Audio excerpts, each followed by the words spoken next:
Good morning and compliment of the season. In the spirit of Christmas, we bring you Attractive Blowout on Attractive Television Network. Attractive Blowout is a syndicated live program of the network featuring chit-chatting and conversation on special interest topics, news, events, and stories through correspondence reports, expert opinions, and stakeholders analysis. Like always, we have amazing stories for today. For you today, and the first is from Abia State that monarchs invokes bees, dearths, and rain curses on kidnappers. In Lagos State, we have the NAFDAC raids warehouse and sees unregistered products. From Osun State, Adeleke pardons boy sentenced to death for stealing of chicken and 52 other convicts. From Bauchi State, tax reform will bring economic setbacks. This is coming from Bala. And insecurity, Nigeria not colluding with France to destabilize Nigeria for further government. And finally, in South Africa, we have the court sends Nigerian to jail and frees its citizen. We're open for advert placements, bookings, and commercials. You can connect with us on all our ATN socials on Facebook and YouTube, on Attractive Television Network, on Instagram and TikTok, on Attractive TV Network 1, on Twitter, on Attractive TV Net. Watch us live on our website at www.attractive.network.tv. We'll go on a quick break. When we return, we will dive into the stories for today. Just stay with us.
From the lands across the ocean to the land beyond the mountains, through the Sahara, we bring all the sport news, live analysis, expert discussions on trending stories in politics, business, socio-economic, sports, and documentaries. So catch all the updates on the happenings around the globe.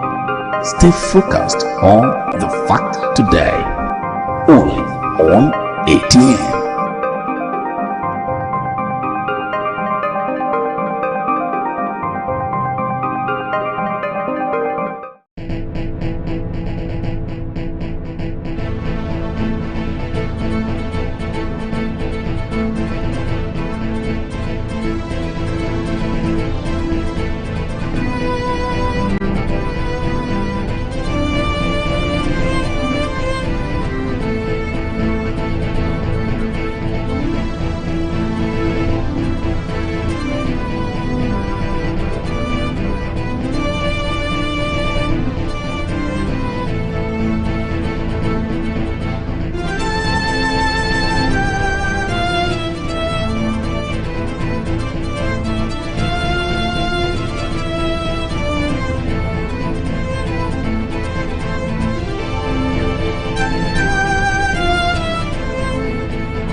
from the lines across the ocean to the land beyond the mountains.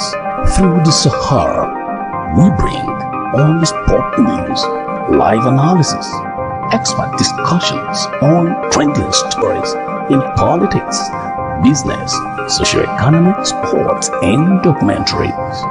So catch all the updates on the happenings around the globe. Stay focused on the fact today, only on ATN.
Welcome back. With us here at the studio is no other than Chief Obona Wuke. He's a former House of Rep member and a publisher of Port Harcourt Telegraph. It's a pleasure to have you here with us, sir. You're welcome. Thank you so much. A Merry Christmas to you. Same to you. I hope you had an amazing weekend, Christmas with the family. I did. At least went to the countryside. It was good. Okay. It was fun. All right. That's good to know. For the first story for today, we have the traditional rulers in Umuahia North local government of Abia State have invoked theirs on kidnappers operating in any part of the local government. The monarch made the invocation on December 24th during a special prayer session where they poured libation, broke cola nuts and alligator peppers, and made declarations against bandits operating in Umuahia North.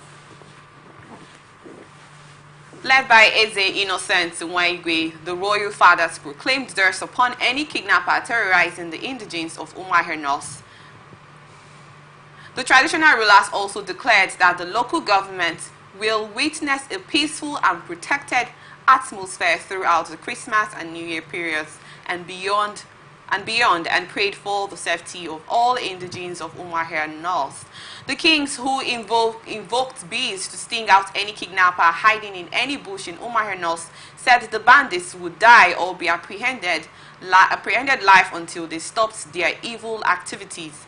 The Umuahia North monarchs also prayed for God's protection and guidance upon Governor Alex Oti, saying that the present administration in Abia State has so far performed well in security and other areas of leadership. I don't know if you're Onye Omenala. Do you believe in those traditional rights that people do? Do you feel that this is actually the right step for the monarchs to take, to curb this insecurity and terrorism happening in Abia State? Do you think this can work? First off, let me hear from you on that thought. Well, I think the one critical thing that we need to say to ourselves is that largely we come from traditional societies, okay. And there's power in the spoken word. The Bible makes it very clear. In the beginning was the word was God, and the word was with God. In other words, that people, when they engage in some sort of incantations, some invocations, because the belief system in those environments allow it. There's a tendency to believe it. You can't say that if you were in Benin and you hear that the Oba has placed a curse, that you're going to say, who is the Oba?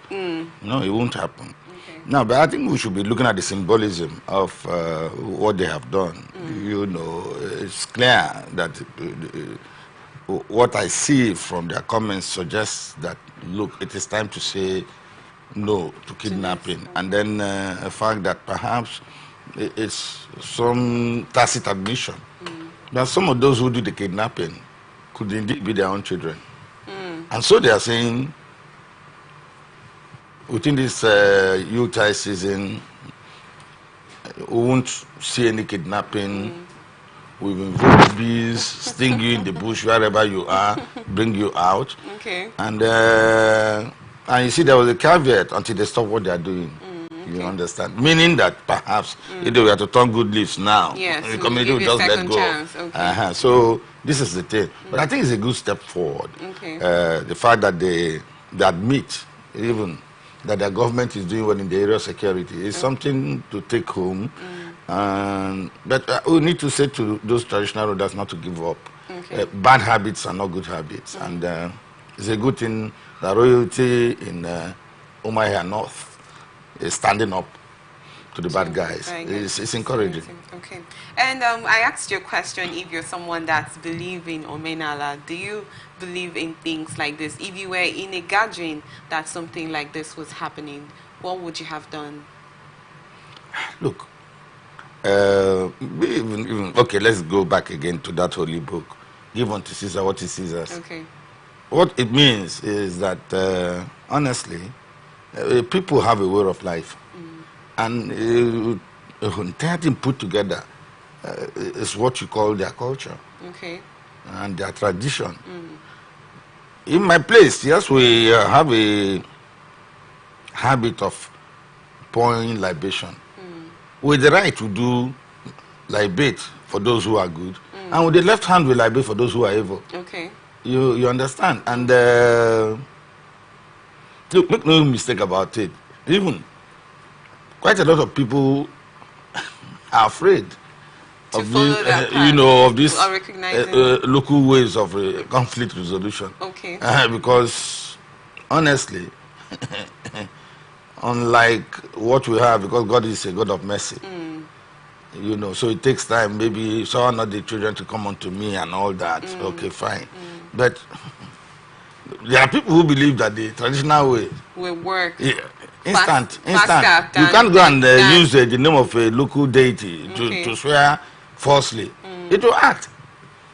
But that's for those who do believe. Yeah, because you're asking me if I really do believe. Now, because it's actually for a good cause. Yes, you see, the point is, you cannot come from oral tradition teaches you can point to your place of birth to the left hand. Okay. And if what you call Omenala is the way my people organize their society, the way they perceive things. First, having been born in such a climate, I should adopt as mine what I was born into. Okay. But if there are things that we can change, certain cultural acts that are inimical to modern day living, then all of us collectively, and I'm sure that's been going on over time, We work together and make sure that some of those practices that make us appear like savages, make us appear like evil men and women will be put aside. Yes. Okay. We talked about the fact that this invocation actually works faster than the formal or the military act that the security personnel actually take. Do you think that other states too should imbibe this pattern that the monarchs in Abia states have actually put in place to, you know, bring out culprits of criminality, these bandits that cause terror in the states? Do you think it's something that other states should also get into? Because we've actually been talking about the case of insecurity and all of that, and some people are already complaining, tired about it. But since we know that this traditional means of, getting these people, at their feet, do you think other states should imbibe this? I think we need a potpourri of ideas when it comes to tackling security. There should be no single strategy. It should be multi-sectorial, sectoral rather, and we should be able to find common grounds in how to deal with criminals.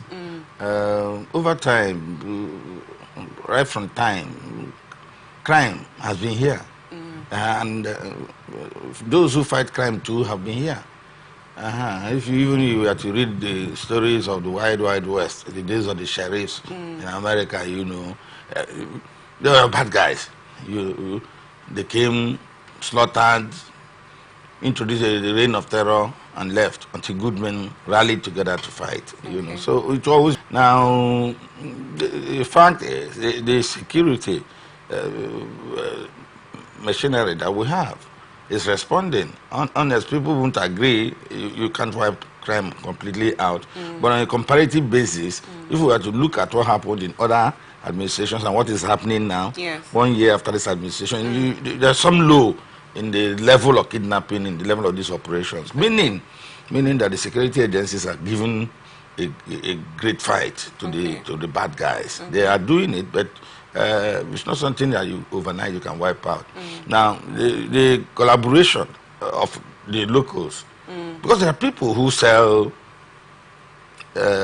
stuff including weapons, to these criminals. People supply them food items, supply them fuel for their movement, all kinds of things. And so they are known. And when you have a community collaboration, people denying them those essentials, refusing to work with them, okay, that exposes them. Because if they come out in a hurry, they are wiped out. If they stay in the bush without supplies, they'll die there. So these are the things. But you see, like I said, if you look at if you were to use the Omahia North example, it's symbolic. That people are rallying behind their traditional institutions using the means that are known to them. But they are expressing serious thoughts about what's happening in their immediate environment. And I'm saying, no, this is not who we are. And we cannot lay back and we won't let it happen. So this is the thing.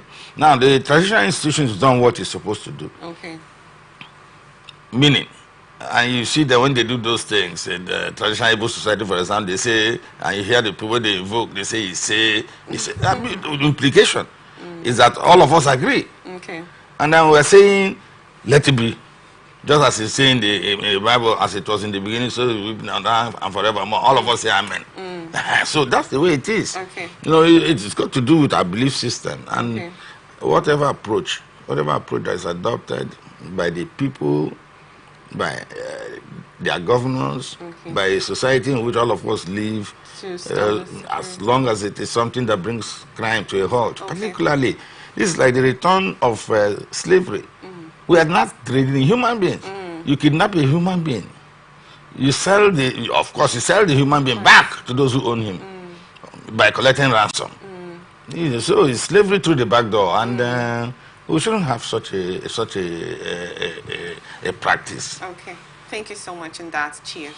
Well, moving forward, we have that the National Agency for Food and Drug Administration and Control has seized unregistered food products valued at over 3.8 billion naira during a raid on a warehouse located in the Apombon Oke Arin market of Lagos State.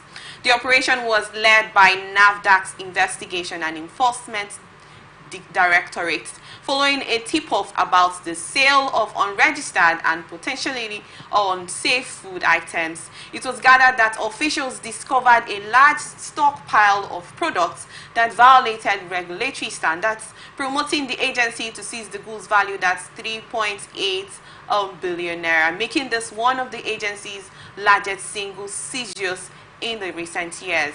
In a post on X, formerly Twitter, on Tuesday, the agency noted that the warehouse had been sealed and the facility placed on hold pending further investigation. It also said the warehouse management had been summoned for questioning as part of efforts to trace the source of the unregistered products and their distribution network, while the officials are investigating the source of the unregistered products and their distribution network.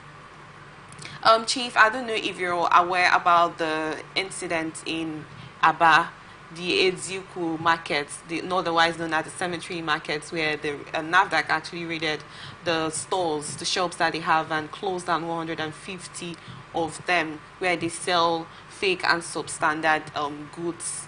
You know, they sell like things, I can mention them here, beverages that we consume, Coke and Fanta and whatnot, and people patronize these things every day, and oftentimes we see people just slum and die.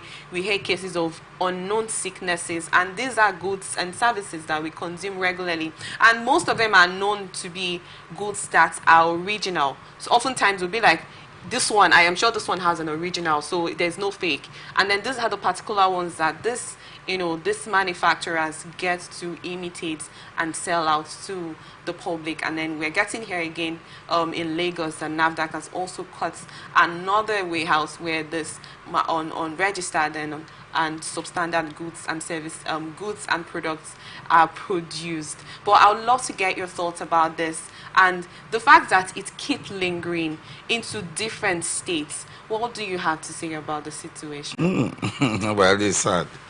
Very sad. Very sad. There's nothing. If it, there used to be somebody in this state who said, if he didn't, they didn't. They. Now, those who are engaging in these acts, they're anti-Nigerian, anti-people, and criminals who should be... See, this is the problem. They should be shot. The other day, someone in China was killed for stealing, you know, a high official. You know, I think it's time to begin to conceive the idea of very steep punishment for people who, honestly... Now, look at the joke. It's been well known. It's been well known that almost all, every good that comes out of Aba is adulterated. And then look at, what did you call the market? Cemetery market. Cemetery market. So you can imagine, they have already made their mind, up on their mind, to send the rest of us to an early grave. But that's, you see, there's nothing wrong in innovation. You should be innovative, you should be creative. But you should innovate and create in the right manner. If you do believe that you have a good product, please approach Standard Organization of Nigeria. You know, approach NAFDAC.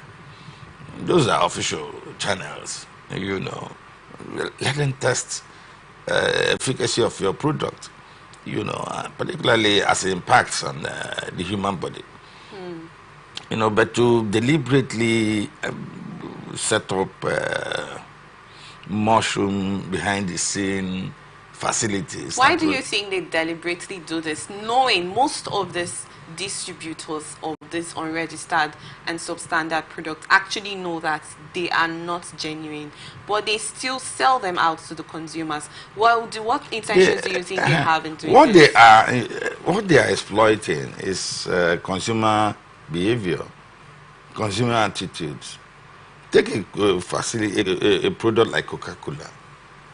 Coca-Cola has a great brand, and both children and adults across age brackets, people across age brackets consume such products.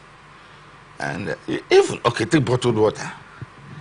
You have scavengers going to scavenge. They are picking up bottles of the sand water, of all kinds of things. And then later, you don't know that it's a huge market behind that depend on those bottles, those branded bottles. What do? They've acquired cooking machines. So whatever they mix in their laboratories, excuse me, they put them together and then bottle it, can it. You know, you buy a pair of shoes, fantastic look. As soon as you take 2-3 steps, you think the heel pulls off. Then you're like, hey, I'm in the middle of the road. What do? You know, so these are the things. And that's why we are always been this feeling that people don't like made in Nigerian products. Now, but will you not say that the system is working? System is tracking these bad guys who are dressed up like businessmen, whose target is to make money by any means possible. It doesn't matter how many people it brings to death. People go and bring in drugs. You know that those drugs are like chalk. But you go out there, you sell them in pharmacies, and then people just buy them, consume them, can't get well. And even rather than get well, they get worse. So you see, it's an attitudinal thing. But we must say kudos to those who are fighting these vampires. They are vampires, honestly. Now, and they're trying to keep the rest of us safe. So we must salute them. We must urge them to do some more. And then, look, this is not a time to hope that we will not get into the magic of the judiciary. There are people who should be sleeping as soon as they bring their matters. There's no need to. You have evidence that they were selling something that was substandard. You have evidence that those substandard goods are not registered in any with any agency in Nigeria. For crying out loud, what are we going to take them in 6 months? So what do you think should be done to them? I told you. Okay. My dear, we'll shoot them. Their sentence. Don't bring them and wipe them. Yes, now. Because it's more like an indirect murder. Because they are killing other people. Innocent people. Let them have a taste of their own medicine now. You know? Because maybe sometimes, that's what I'm saying, that even if they were to be taken to the judiciary, it's not something you waste time. To investigate. Public funds. What are you investigating again? You have the evidence. Maybe you are looking for the kingpin. But the ones you have caught already, let them start singing. Well, thank you so much on that, Chief. Governor Adebola Adeleke of Osun has ordered the commutation of the sentences of 53 convicts, including a boy sentenced to death for stealing chicken and eggs. You just talked about killing, death sentence. Well, moving forward, Adeleke, in a statement by his Olawale Rashid on Thursday, said the order was in line with the recommendations of the State Advisory Council prerogative of mercy. He said the recommendation by the council is to mark the 2025 Christmas celebration. The action, according to a statement by Olawale Rashid, Governor Adeleke's spokesperson on Thursday, said it is in line with the recommendation of the State Advisory Council on the same prerogative of mercy. The letter of commutation dated December 24th, 2024, which has since been received and acknowledged by the relevant prison authorities, noted that the inmates were convicted on imprisonment and have spent a minimum of 10 years in custody or convicted to death. The letter of commutation dated December 24 has since been received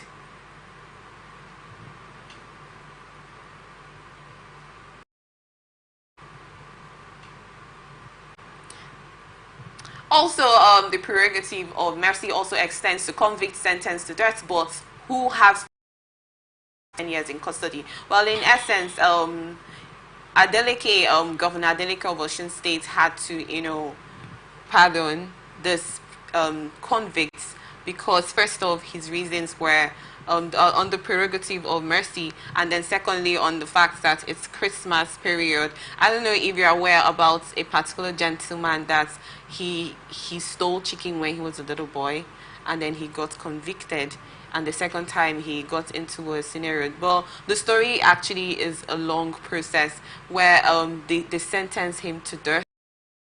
They said he had ants. So people have been criticizing the issue of why will you sentence someone to death for stealing chicken? But the court actually said we're not sentencing him to death for only stealing chicken, but for the fact that he had ants with you to steal chicken. There's just some contradiction. But my question will lie on this released convict. Has there been programs that have been made necessary? What is the guarantee that they will not go back to crime when they are released? Just about this case of this individual that stole when he was little and then left, he got convicted, then got released the second time. He got into crime that they had to sentence him to death. So it's just like a continuous process. You leave crime, go back to it, get apprehended, then come back to the prison. So it's just a continuous process. Releasing them, giving them pardon is not a bad idea. But what is put in place for these individuals that are known for this unnecessary crime? Yeah, well, two things. First of all, nobody's going to impeach the right of a governor, to grant pardon. Yes. We have a situation in the United States right now, as we speak, where Biden is granting pardon to convicted persons whom Trump has already sworn he will kill if he gets into power. So it means that here I think we should lose the rapper. Don't tell us that a criminal, even for stealing chicken, shouldn't he get punished? He should get punished, but right. Is that sentence? No. Okay. Because you see, I think thank you even noted there is some confusion. I see that there is some controversy surrounding, and those who prosecuted the matter are bringing out more facts as to what led to that death sentence. Okay. But you see, we have a situation where you can run with the social media. And whether the facts are correct or not, and people just simply add their voices. Again, in the U.S., we've seen that the killer of the CEO, they had a lot of public support on social media. But the facts that are beginning to unfold, that the man stuck to the CEO, plotted to kill the CEO, and eventually killed him. So this is the thing, and you can find it in his diary. So, here, there's some emotional attachment in the way we do things. Okay. Somebody will just wake up and say, hey, you see, it's because the country is not working now. No, that's why he has turned to stealing. Stealing, yeah. But the thief is a thief. So why are the rest of us not turning into thieves? So this is the point. Yes, I admit that society must have some responsibility, and that's the question you're asking. Yes. Yeah, what's after freeing them from prison, what next? Now, but it's assumed that while you are in prison, you're also being taught, some learn great skills in prison. Those who want to read in prison still find time to read in prison. Okay. Because they are taught, there's an attempt, to rehabilitate them. And thank God the tendency that we have now, those who go to prison for rehabilitation, going by the way our orientation is now, they are not supposed to go out there and be heavily punished. Okay. Now, so meaning that even the foundation for their readmittance into normal society is being laid in behind those prison walls. But that doesn't take away fundamentally the fact that we must also prepare for this kind of people. You know, sometimes there's a stigma. Oh, he went to prison, even when the man has changed. You know, the stigma is still there. you know. So we must.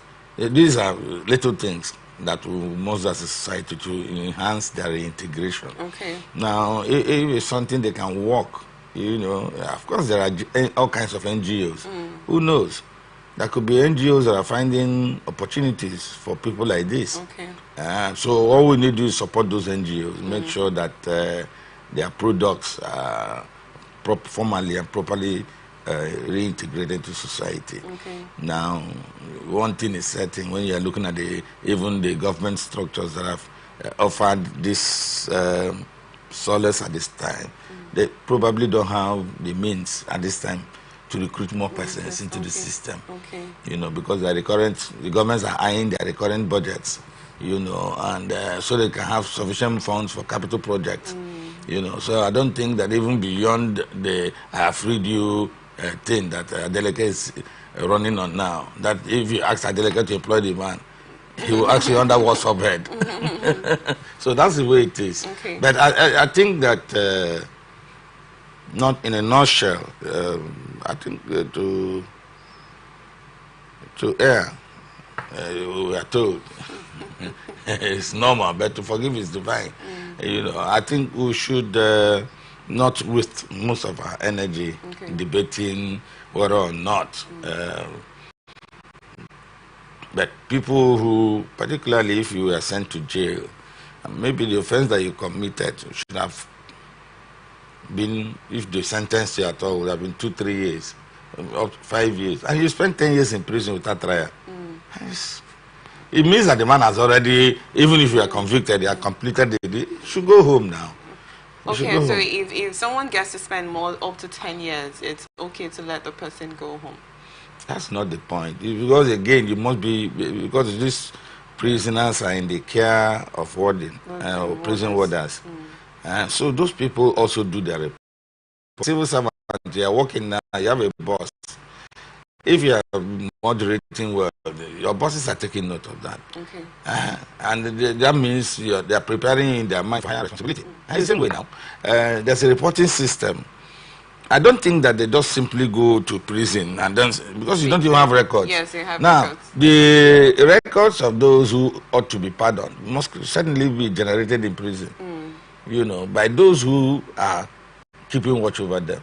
That's why you have chief judges that they also do what they call gold delivery. Okay. You know, so honestly,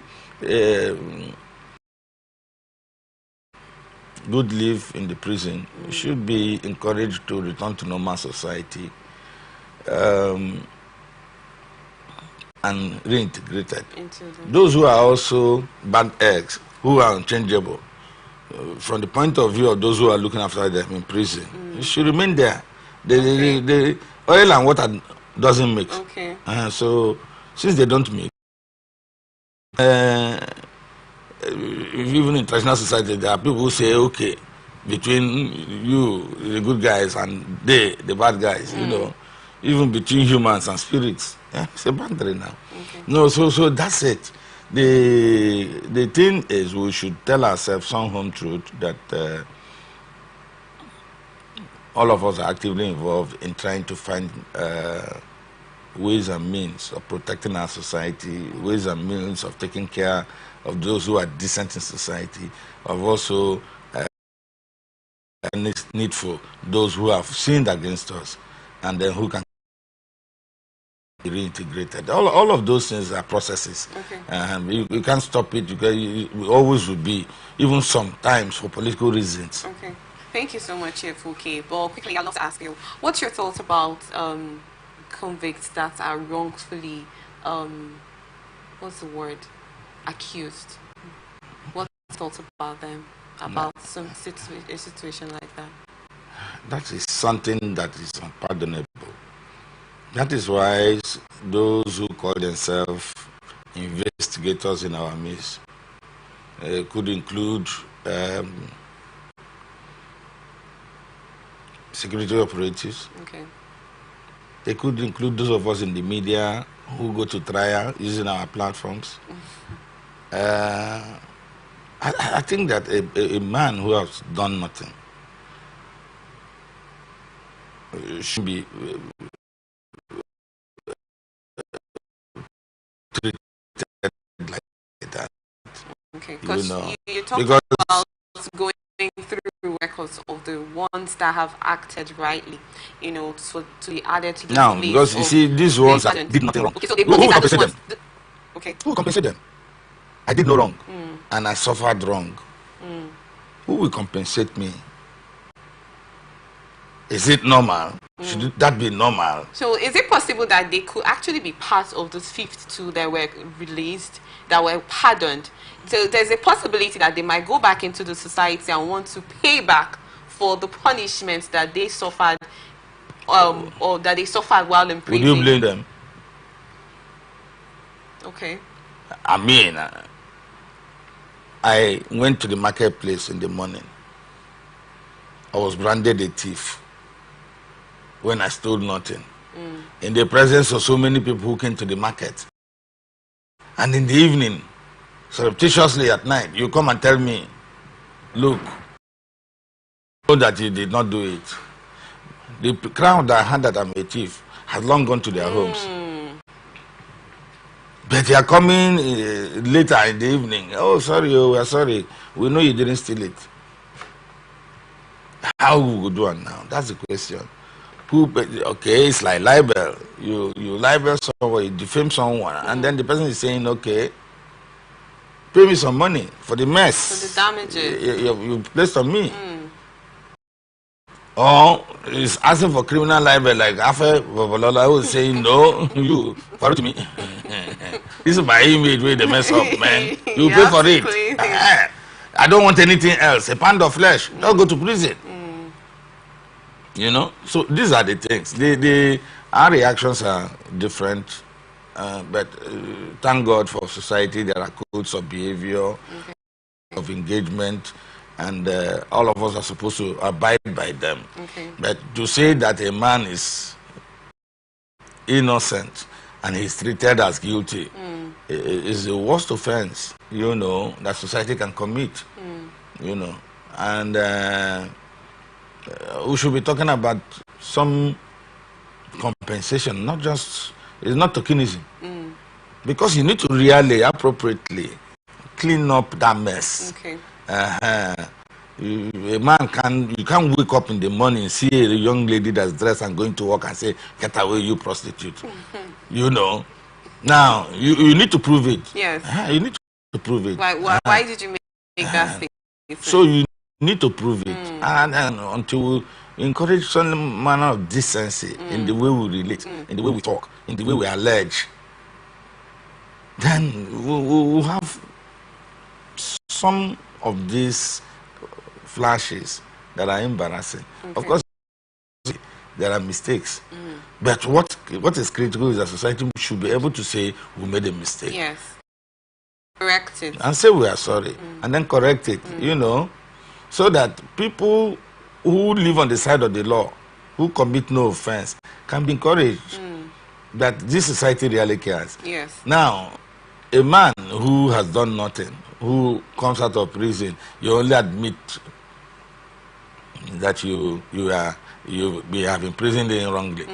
But all the years he has lost, you've not made any compensation for. And then you are asking him, we are forgiving you, go home. My brother, if the man knows how to do a bomb, he's going to blow himself up and others.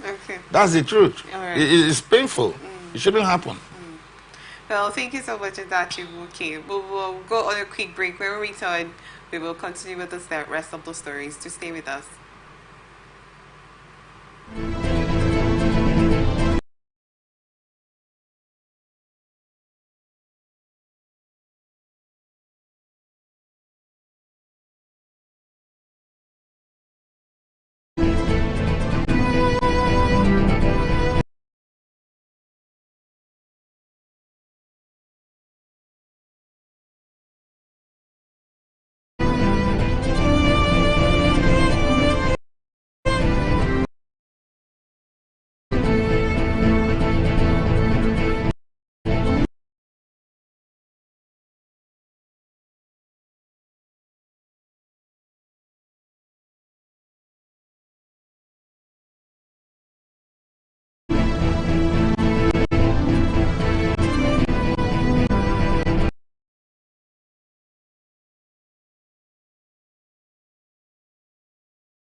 Bauchi State Governor Senator Bala Mohammed Abdulkadir has again expressed concern over the instances of the All Progressive Congress APC-led federal government's tax reform policy, which he opined could lead to economic setbacks, particularly in northern Nigeria. The governor made the assertion on Thursday while addressing members of the Christian community in Bauchi State who paid him a Christmas homage at the government house in Bauchi. The governor, who is also the chairman of the People's Democratic Party (PDP) Governors Forum, urged the federal government to re-evaluate its economic policies in light of the increasing hardships faced by Nigerians.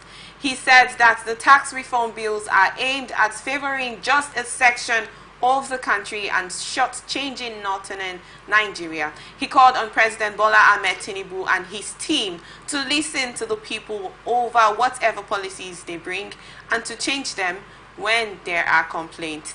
He stressed that no policy should be imposed on the people because Nigeria does not operate an oligarchy system of government or a military rule. Well, quickly, Chief Obona, I would love to ask, do you think this tax reform bill is actually for the good of the economy system or not? If it wasn't for the good of the people, nobody would contemplate it. It means that there's an attempt to up taxation practices and also to, as much as possible, generate much needed revenue with which to develop our system. Now, I don't know why an aspect of the tax reform has become so critical that some people think it is anti-North, anti-this, anti-that. It doesn't make sense. You cannot profit from what you do not produce. In the name of anything that is decent, you cannot profit from what you don't produce. Take VAT, for example. VAT collection on alcoholic beverages and so on. If they send a truckload of star beer into the north, they destroy it, pretentiously showing us that they are more honorable. And then in the south, where we allow the sales of, for example, of such beverages, VAT is collected. You want to come and share of it and take the lion's share. For what? And they are not even ashamed that they are parading such arguments. Those arguments don't make any sense. Is that all the tax reform is all about? And the answer is no. We have obsolete laws when it comes to taxation. There are best practices across the world when it comes to taxation. And this reform that, of course, I'm not a member of the APC, where I speak as a Nigerian. That this tax reform that you're talking about is something that should be welcome. So how do we benefit of the Nigerian people? There are duties, there are obligations. And then the reform. They didn't say, look, we're imposing it on you. Take it to the National Assembly. Thank God they not even has a greater number of lawmakers. Shoot it down. You can shoot it down by voting against it. You can add whatever you want to add. Dilute it if you can. But give us a new tax reform bill or law, as the case may be. So why is anybody politicizing? Why are they politicizing it? It doesn't make sense. We have solid minerals in the north. The north have been more interested in the minerals of the south, whilst theirs have been put under lock and key. Which country operates like that now? It's more like the mineral in Nigeria is for everybody, and the one in the north is for the north. What grammar is that? No, they shouldn't make us. We are Nigerians and we would love this country and we want to be a big country, one of the greatest markets in the world, in Africa. A great people with a vision, with a mission. And every time we make some steps forward, people remind us of our differences. And they make us believe that we cannot be a nation. You know. Do you think we can actually be a nation? Because most times things like this come up. It's more like you said. There's more like it's segregation. It is the issue. The issue. The north and the the issue south is so far as we are concerned. I think that, put it mildly, northern leaders have been pretentious. They have been pretentious.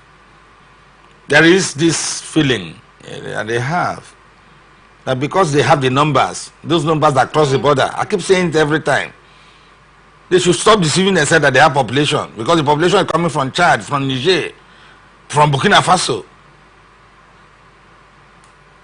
from Sudan. They are the Nigerian people, and we are the Nigerian people. Let us not play these games that we are playing. And they are the ones accusing the system now of doing something to favor some. What? Favor what? The calculations are easy to go by. All right, I want to benefit from a VAT, regardless of my, in quote, my religious disposition. We are going to allow these goods to, so that if you are benefiting from the money that comes from it, if it is rot, you call it rot, and you don't mind the rot in the color of the money, then allow those goods so that VAT can be deducted. I'm glad that Rivers State is, within this period, was a second largest state where VAT was collected. Then at the end of the day, collect from me. Then when you are sharing it, somebody comes with population and size to come and collect the money. Quickly, Chief Obona, why do you think we still have this issue of tribalism in the country? In situations where most of things are brought up, there's always this tribal crisis going on. No, you see, this is the thing. When things are working, the political class doesn't draw attention to their differences. Okay, there used to be this notion of the invincible North, this belief in the unstoppable North, the North that coughed and the rest of all caught good. Okay. Now that North, the myth of that North is being broken down. And of course, those who benefit from such myths won't let you, you know, they won't let you. It's like the story of the masquerader who wears a mask and chases you up and down. When you remove that mask, he may not be in a position to chase you around, you know. So this is the thing. I think that, yes, we are making progress in this country. We should try as much as possible, you know, diffuse tension when we see it, when we feel it. And I think leaders should be a bit more creative. I expect everyone to sit down and ask themselves questions. Why should we be interested in things that we don't consume? Okay. If it is sin to drink alcohol, why do we want the proceeds from sin? Okay. Can't we at this point in time say to ourselves, okay, because this money stinks, is a product of some attitude that your religion does not encourage, that we cannot encourage ourselves to take the money. Why do you have to create two different frames for an issue? It doesn't make sense. Okay. So I think that I'm also mindful of the fact that we too are being drawn now to talk like them. And then when all of us talk like this, Nigeria suffers. Okay? That we must speak truth to power. We must speak truth to the position of the North. Okay. That we cannot claim that mere some attempt to reverse the way VAT have been money have been dispensed is anti-North. You cannot. And the English tell us you put your mouth where your money is. Why did they say so? So let the North not tell us that anything that doesn't favor them is anti-North. No, now it's not true now. Okay, if they think it's anti-North, they must do something that will be pro-North now. Okay. and that will raise more money from the north, which is pro-north, and then benefit from it. Then if the rest of us come and say no, they shouldn't, then we are thieves. Okay. So in essence, quickly, you agree with the tax reform bill that it is for the good of the Nigerians? Completely. Okay. The only argument is VAT. Okay. Every other thing, nobody has raised any voice. It's the sharing. It's the sharing. Okay. That's the politics of it. Now, some people have been earning more money through an imperfect VAT collection system or VAT distribution system. Now that the system is come to say, okay, let's not rob Paul to pay Peter. Give Peter what belongs to Peter and let Paul take what belongs to Paul. Then it's an argument. Then you will realize now that we are talking about anti. Why are people talking like that? We are talking economics. What they are discussing is economics and the basic principles of economics, not basic principles of culture and tradition. That's not what we are discussing at this time. Okay. Well, thank you so much. Moving forward, federal government on Thursday said Nigeria is not colluding with France to destabilize the Niger Republic. The Minister of Information and National Orientation, Mohammed Idris, made the rebuttal in a statement aimed claims by Niger Republic's military leader General Abdulrahman Tichani that Nigeria was working with France against his country. Niger Republic's head of state General Abdulrahman Tiani had alleged that France is providing financial support to Nigerian authorities to establish a military base in Borno State. The Gaba forest, located on the border between Sokoto, Nigeria, and Niger, which was chosen as a base by terrorists recruited by France and ISWAP, he said. These claims exist solely in the realm of imagination. Nigeria has never engaged in any alliance, overt or covert, with France or any other country to destabilize Niger Republic, the statement reads. According to the minister, Nigeria remains committed to fostering peace, harmony, and maintaining its holistic diplomatic ties with Niger. He stressed the role of Nigeria's armed forces in curbing terrorism within the region through collaborations with the multinational Joint Task Force. The claims about the establishment of a so-called Lakurawa terrorist headquarters in Sokoto State are baseless. Well, Nigeria has been a regional leader in combating terrorism, dedicating significant resources and lives to ensure stability in the Lake Chad Basin and beyond. He cited recent military operations, including Operation Forest Sanity 3, which specifically targeted the Lakurawa threat, as evidence of Nigeria's commitment to regional security. He cited Nigeria's active role in supporting Niger's economic development through initiatives such as the Trans-Saharan Gas Pipeline and the Kano Maradi Railway project. Idris also urged the public to disregard Tichani's allegation and urged him to provide credible evidence to support his claims. But before now, we know that the Lakurawa terrorist group, their base is close to Sokoto State, you know, and then we got information that the troops that were sent to bomb Lakurawa yesterday mistakenly destroyed 2 communities, and some people actually got injured and, you know, lost their lives. Here we have the Niger General Abdulrahman, his name is actually quite long, you know, Tichani, you know, saying that Nigeria and France actually paid Nigeria certain amounts of money to, you know, fight, you know, collide to destabilize them. You know, there's just this contradiction about Nigeria being a center of insecurity, a center of corruption, a center where if you just want to get it wrong, this is where you come to. Is there a way you can actually bring that thought out of certain heads that have, you know, gotten this information about Nigeria? Now, let's look at it.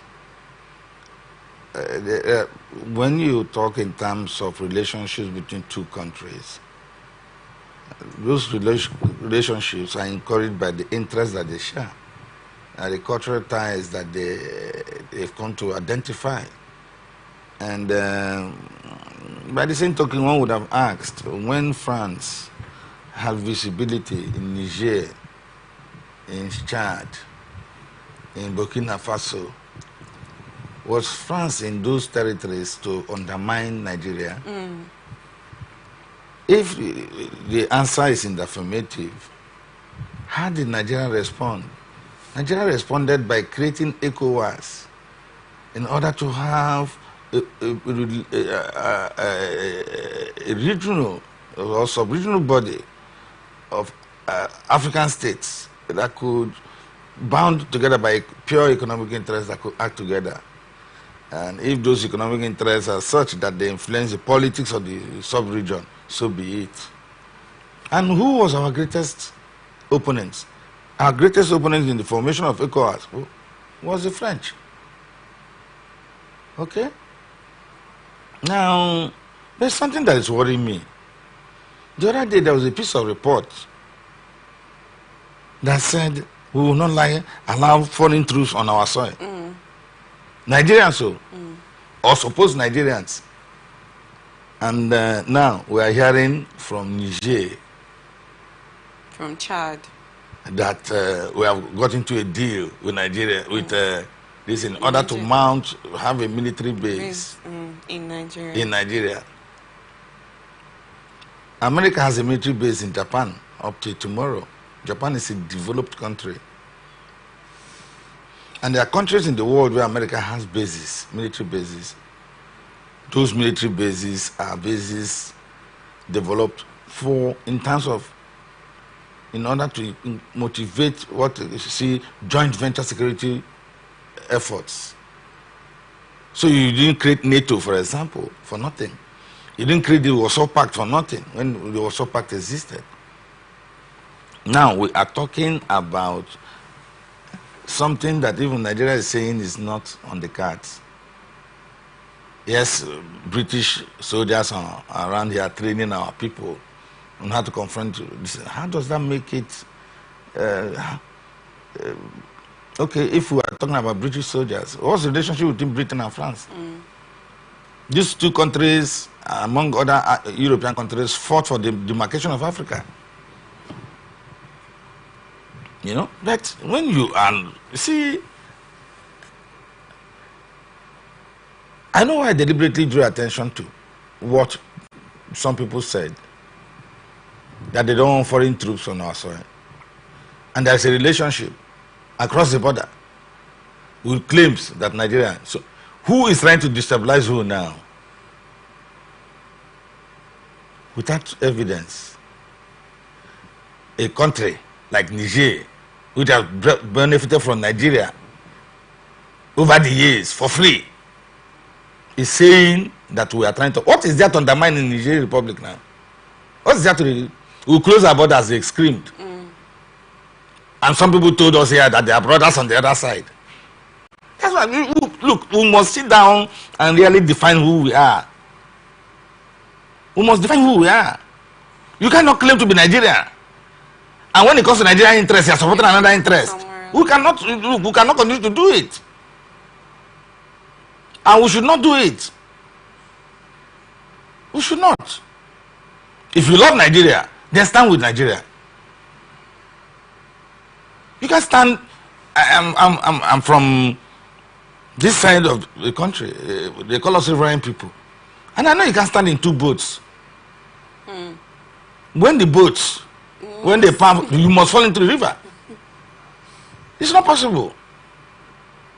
So let these people who I will just dismiss the claims of Niger, because it's not substantiated. It doesn't make sense. But why would France want to collude with Nigeria when France can actually get to do whatever they want to do to Niger? Like, look, the point is this: until the collapse of Francophone collaboration with some of these African countries, France was at the top of the game in Cameroon, in Chad, in Niger, in Burkina Faso. They had defense pacts which brought French people on their soil, and it was not an issue. Nigeria has never had, since after the British left, Nigeria has never had any foreign bases on its soil. Historically, there's no evidence of that. Notwithstanding the fact that we fought the Biafran War or the Nigeria-Biafran War, as the case may be, there is no evidence of any military base or bases in Nigeria. But in these countries, there have been proper evidence. You know, so we shouldn't be toying with emotions. It's not right, you know. And when the rest of us were wondering why Buhari would build a rail track to Maradi, when the rail track hasn't got into Aba or to Onitsha. These same people who benefited from Nigeria's benevolence, here, the same people telling us Jack, you know. But we are not in the same class. God has made it so. Nigeria is not in the same class with Niger. And so bringing them up or bringing them down, we are rather interested in making them grow, not bringing them down.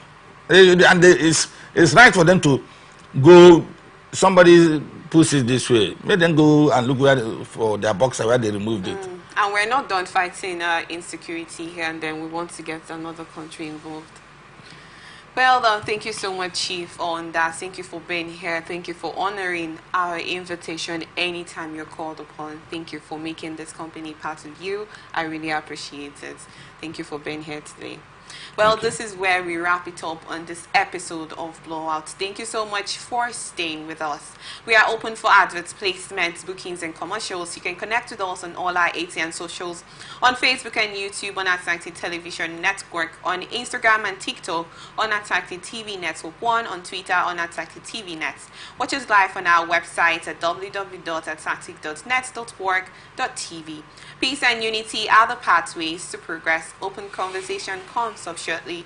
Don't go away. I am Chidima Wadike. Have an amazing Christmas celebration.